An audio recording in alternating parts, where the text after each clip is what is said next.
Olá, nono ano, tudo bem? Vamos dar continuidade às nossas aulas. Na aula passada, nós falamos sobre o início da Guerra Fria, que teve seu começo a partir do final da Segunda Guerra Mundial e a divisão do mundo entre as forças capitalistas lideradas pelos Estados Unidos e as forças comunistas, socialistas, lideradas pela União Soviética. Hoje nós vamos dar sequência e falar sobre os conflitos que ocorreram dentro do contexto da Guerra Fria e, lógico, com grande influência ou de um lado dos Estados Unidos e do outro da União Soviética. Lembrando que esses países não chegaram a se enfrentar diretamente, porque ambos já possuíam armas nucleares, né? Isso seria um desastre para o planeta. Vamos então falar sobre as guerras nesse período. Vamos iniciar falando sobre a Guerra da Coreia, que ocorreu a partir do ano de 1950 a 1953.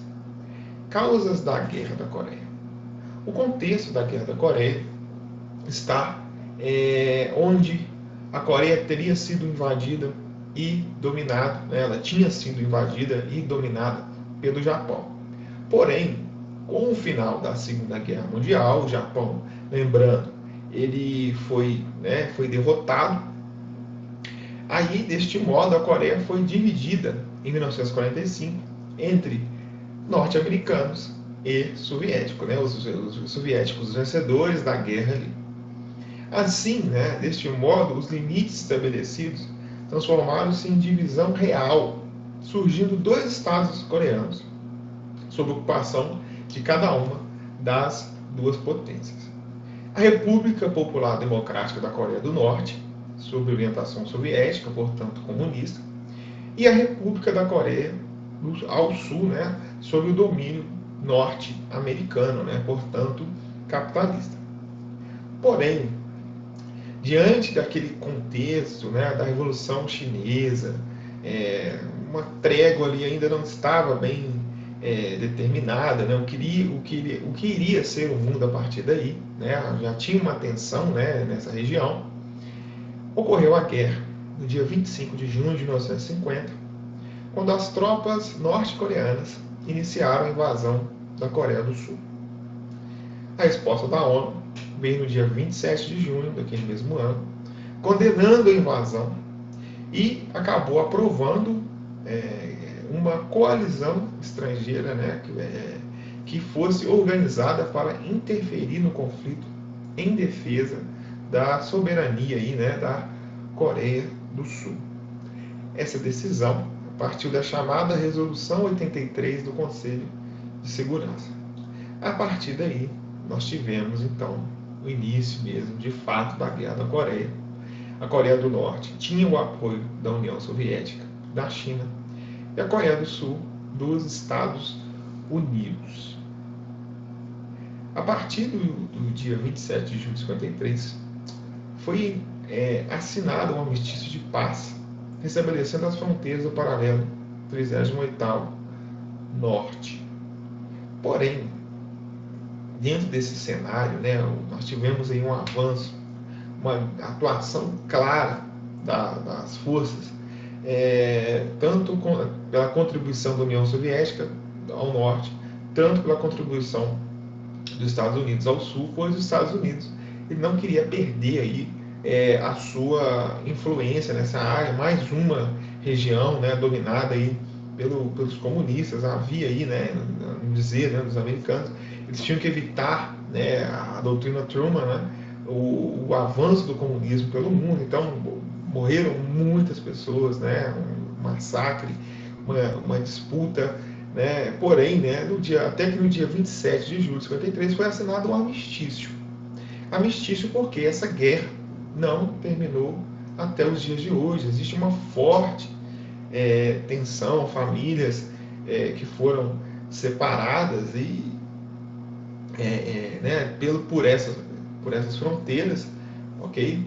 E até hoje, de vez em quando tem algumas notícias aí, do Trump tentando se mostrar ali como alguém que quer pacificar a Guerra da Coreia, não ter mais conflitos.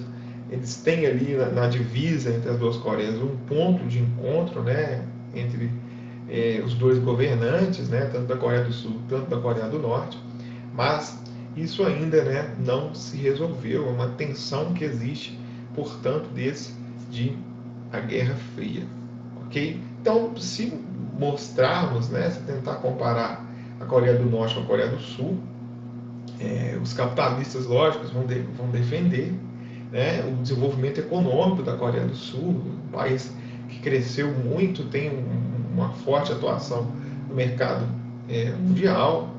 Então, é uma justificativa, né, enquanto a Coreia do Norte é um regime totalmente fechado, né, pouco se sabe do que ocorre de fato lá, há uma ditadura chefiada aí pelo Kim Jong-un, né, que de vez em quando aí temos algumas notícias, né, sobre essa tensão, né, a questão coreana que existe desde os anos 50, em virtude do contexto das disputas da Guerra Fria, ok?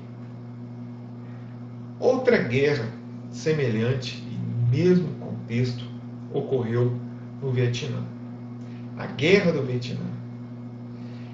O contexto dessa guerra está diretamente ligado à Guerra da Indochina, que foi um conflito que ocorreu entre os anos de 1946 e 1954, onde os vietnamitas lutaram contra o domínio colonial francês na Indochina, que foi colônia da França, nessa região que agrupava o Vietnã, Laos e também Camboja. Porém, depois dessa guerra, o Vietnã conseguiu sua independência, só que, como estava naquele cenário, naquele contexto da Guerra Fria, havia interesses externos, né? Em qualquer parte do mundo onde havia uma guerra, uma disputa, estava ali a União Soviética e os Estados Unidos para tentar exercer sua influência.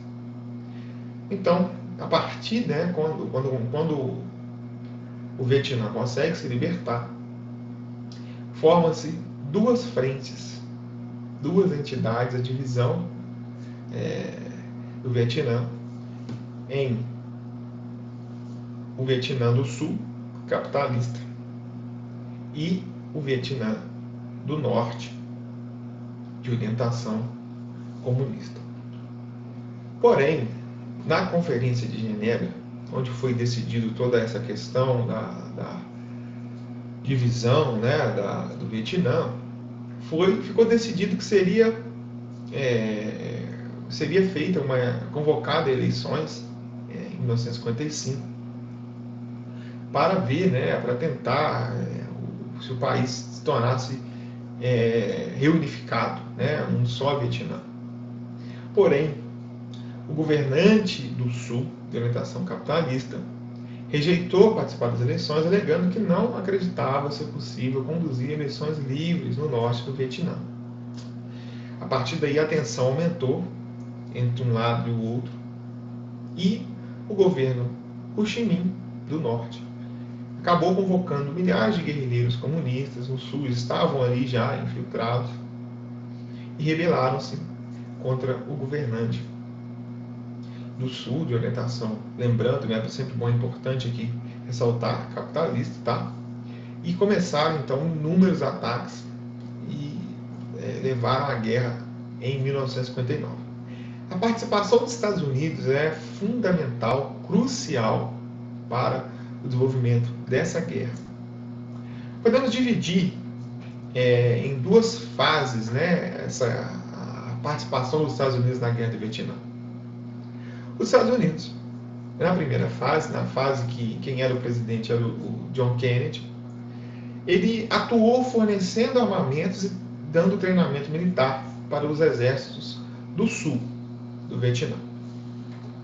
Porém, com a morte, com o assassinato de John Kennedy, quem entra no lugar dele vai ser o presidente Lyndon Johnson, e atua de uma forma mais agressiva, mais direta nessa guerra. Primeiro que eles usam uma justificativa, ainda não tem provas, né, sobre isso, mas foi uma justificativa utilizada, de um incidente no Golfo de Tonkin, onde uma embarcação americana teria sido atacada 2 vezes pelos vietnamitas do norte, né, de orientação comunista, em agosto de 64. A partir daí, os americanos começaram a bombardear massacres contra civis, né, acusando eles de serem os Vietcongs, em pequenas aldeias também, incendiando muitos desses lugares, né, lá no Vietnã, as florestas. Aí sempre com essa alegação que abrigavam guerrilheiros comunistas. E também o uso de armas químicas, que gerou aí crítica aos americanos, porque as notícias chegavam, né, e chegavam nos Estados Unidos, muitos jovens americanos foram mortos, né? O exército americano perdeu ali cerca de 58 mil soldados nessa guerra. E diante dessa pressão, o presidente Nixon aceita negociar e acaba saindo, né, dessa guerra. E com a saída dos Estados Unidos, não tinha mais esse apoio. O Sul não resistiu. O governo do Sul acabou sendo derrubado em 75. E assim terminou o conflito, e o Vietnã foi unificado e governado pelos comunistas a partir do ano de 1976. Outra guerra importante também dentro desse cenário, dentro desse contexto, foi a crise dos mísseis. Não chegou a ocorrer uma guerra de fato, né? Mas porque se houvesse essa guerra, teria ocorrido aí uma destruição sem precedentes para o planeta. Mas vamos entender como uma crise, né? A Revolução Cubana e a crise dos mísseis. Vamos entender primeiro como ocorreu a Revolução Cubana em 59. Cuba, desde sua independência, ela teve os Estados Unidos ali como com grande atuação na sua independência, né, vencendo a Espanha. E os Estados Unidos exerceu durante até 1959 uma grande influência, né, a base de Guantánamo, né, ainda presente lá em Cuba. Porém, desde os anos 50 que Cuba estava sendo governada a partir de 52, através de um golpe militar, sob o governo de Fulgêncio Batista. E claro que havia ali, né, um grupo de pessoas, né, parte da população que não aceitava. E a partir de Fidel Castro e Che Guevara, eles se uniram, né, os chamados guerrilheiros, e conseguiram derrubar a ditadura de Fulgêncio Batista. E a partir de então, através eles fizeram um movimento, né, que se instalou em Serra Maestra, ataques, né, e conseguiram então derrubar Fulgêncio Batista, acabou fugindo do país. Porém, os Estados Unidos, insatisfeitos, romperam relações com Cuba e tentaram derrubar o governo cubano em 1961. A quebra das relações com os Estados Unidos resultou na aliança dos cubanos com quem? União Soviética. Então, é importante entender que não foram os soviéticos que mandaram o Fulgêncio Batista, mandaram o Fidel Castro e Che Guevara expulsar o Fulgêncio Batista, fazerem ali uma revolução comunista desde 59. Não, é um erro entender dessa forma. Eles fizeram uma revolução nacionalista. Só que o rompimento com os Estados Unidos acabou atraindo a atenção de quem? Da União Soviética. Então, a partir de então, né, desse momento, a União Soviética tem aí uma aliança com Cuba, faz um acordo ali, né, começa a comprar produtos, né, enfim, tem ali um aliado muito próximo dos Estados Unidos. A ilha de Cuba fica numa proximidade.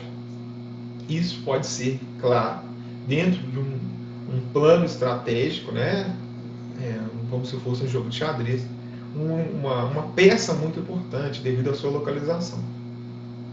Aí não deu outra. Nos dias 16 e 28 de outubro de 62, ocorreu a chamada crise dos mísseis. Vamos entender um pouco o contexto. Em 61, os Estados Unidos instalaram 15 mísseis nucleares Júpiter na Turquia e 30 mísseis na Itália. Essas armas tinham um alcance de 2.400 quilômetros e ameaçavam Moscou. Era uma região estratégica, os Estados Unidos já se posicionou numa possível guerra e já estava ali posicionado. E já tinha uma vantagem em relação à União Soviética devido a essas localizações aí com os mísseis. Porém, diante dessa aproximação de Cuba com a União Soviética, ela tudo que Cuba, a vantagem que os Estados Unidos tinha, ele acabou perdendo agora. Por quê? Os soviéticos conseguiram instalar mísseis em Cuba, né? Isso foi os aviões U-2, tá? Americanos fotografaram a região de São Cristóvão, né, na ilha de Cuba, e as imagens revelaram construções de bases ogivais nucleares instaladas, inclusive com rampas que permitiriam o lançamento de mísseis. Então, nesse cenário, né, o mundo estava à beira de uma guerra nuclear. Cuba também agora tinha ali armas nucleares apontadas para os Estados Unidos, e os americanos também tinham armas nucleares apontadas para a União Soviética. Gerou um impasse, um medo do fim do mundo, proporções aí inimagináveis, né, o que iria ocorrer se a Terceira Guerra Mundial. Foi uma tensão muito grande para o mundo. Lógico que a ONU tentou agir, né? Então, o que ocorreu é que, diante de uma conversa, né, uma linha direta entre Kennedy e Nikita Khrushchev, os soviéticos ofereceram uma solução, né, se comprometeriam a retirar os mísseis caso os Estados Unidos não invadissem mais Cuba. Aí, né, dentro desse cenário, no outro dia, esse avião de espionagem, né, U-2 americano, ele foi derrubado na ilha. Então, a partir daí, isso já era, né, quase que um estopim para a guerra. Mas a organizações das Nações Unidas, a ONU, consegue, né, através ali de um consenso entre Khrushchev e Kennedy, retira os mísseis de Cuba, e mais tarde, num acordo extraoficial, os soviéticos exigiram a retirada dos mísseis da Turquia, o que foi feito pelos Estados Unidos. Assim terminou essa crise dos mísseis. Você tira então a sua arma nuclear da Turquia, né, os soviéticos falando para os americanos que nós tiramos também, nós vamos tirar. Então, isso ocorreu, né, em 62, onde o mundo à beira de um caos, né, sem precedentes, uma guerra nuclear, acabou aí sendo resolvido sem que ocorresse essa guerra de fato, né? Foi apenas uma crise, mas dentro de um contexto bem conturbado, ok? Ocorreu também nesse cenário, né, nessa disputa da Guerra Fria, chamada Guerra do Golfo Pérsico, ali, mas bem já no final, né? Nós ainda vamos falar sobre isso, ok? E mais tarde acarretou também, né, uma continuidade dessa guerra do Golfo Pérsico, o ataque às Torres Gêmeas. Mas essa guerra do Golfo Pérsico cabe falar mais no final da Guerra Fria, tá? Aí já tem um outro contexto, né? Tem um contexto ali da questão do Iraque, a questão do petróleo, ok? Mas, claro, né, foi dentro desse período, né, já no final aí da Guerra Fria, ok? Então essa foi a nossa aula de hoje. Muito obrigado. Até a próxima. Tchau.